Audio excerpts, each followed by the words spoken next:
So it's not just what you eat, but how you prepare your food that has a significant impact on your health and your diet. Dietitian Allie Miller joining us this morning with Naturally Nourished Food. Actually, she's with Naturally Nourished as the organization, here to discuss some different methods. We're talking really about... It just sounds good, doesn't it? Sure. A microwave. For a drum. Yeah, there are a lot of people who think it just leaches out all the nutritional good stuff. What's your take on that? The reality is, I've really scoured all the research on this, and anytime we cook something, especially with water, it is going to leach out some vitamin C, and it's going to reduce its antioxidants. So if you just load it up with vegetables in there, you're probably not getting all that those vegetables have to offer. You're going to lose some of those, but compared to other methods such as boiling, we'll see the microwaved broccoli here versus the boiled broccoli here. So you are going to lose a lot of the nutrients in the excess water. Okay. And so that turgidity, or that amount of water content that maintains in the plant, has a big relationship with how many nutrients are also maintained. I admitted microwaving some vegetables in my home, and we have a microwave steamer, just like a tablespoon of water in there, right? And that doesn't suck out all the good stuff, right? Absolutely. It's also very important to choose glass cookware or microwave safe cookware that doesn't emit or leach different plastic compounds, which can be toxic. Okay. So that's something to be mindful of. And some of those microwave dinners, have the plastic film on them. Yep. I would recommend swapping those out for a Pyrex type glass container. All right. But typically, I have a picture of my pot roast from last night's dinner. I do use microwave in my home. You brought your leftovers? This is my leftovers, so you can have them for lunch if you'd like. But smells yes, good. I do microwave foods because, if I'm going to make something that's nourishing from organic, whole foods, I'd much rather do that than pick up a pizza or a quick grab from the grocery store, which might be lower quality products. Right. There are other options other than nuking all the stuff, right? Yes.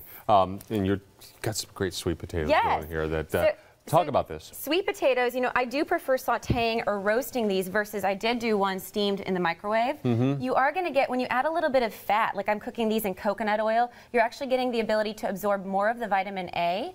And the lycopene, which is in the red, orange kind of carotenoid family, the lycopene actually helps to prevent cancer and heart disease. And that has to be heated to be in an abundant amount. I'm going off on a tangent real quick here, but I'm seeing more and more coconut oil in the stores. Sure. How are you're using that as you would olive oil or vegetable oil? Yes, so the coconut oil can actually tolerate a little higher heat than the olive oil would. And so I use my olive oil more in a raw application. So something like a kale salad, for instance, I would use my olive oil as more an afterthought, like a dressing. And my coconut oil is more appropriate for heating. So I'm going to use that stovetop or in the oven to roast. Good advice. So we were cooking all of this stuff. Yes. Let's touch on raw foods as well. Sure. Yeah. So raw food diet has been on the rise for a period of time, especially cancer fighting support. As I mentioned, you do lose some vitamin C, which is a potent antioxidant in water when you're cooking. So you get more vitamin C, more insoluble fiber or roughage from a raw food. But it is important when you look at, how dense these cell walls are. Some of us aren't able to digest and absorb those. So we do want to mechanically massage down our greens. We'd want to use a little bit of acid from the lemon juice to try to make that iron more available. Great idea. And then add in that soluble fat, which is going to help to absorb the vitamin K and the vitamin A. The benefits, though, there was a research study done on raw foodists, and they were deficient in lycopene, that antioxidant I mentioned that needs the heat. Maybe a mix of things. Absolutely. Might not be a bad idea. Yes, I developed with Naturally Nourished these meal plans, and you can go on the site naturallynourished.rd.com and click on the meal plans. And what we do is we offer a variety. So each week there's something raw, something roasted, something sauteed, and some sort of a slaw form, and then a variety of different proteins. So you might do a protein in a slow cooker, something in the oven, and something stovetop. There's a good reason breakfast is right around the corner. Thank you. I'm hungry. Sure. Allie Miller, thank you very much. All of her advice on our website as well, myfoxhouston.com. Melissa?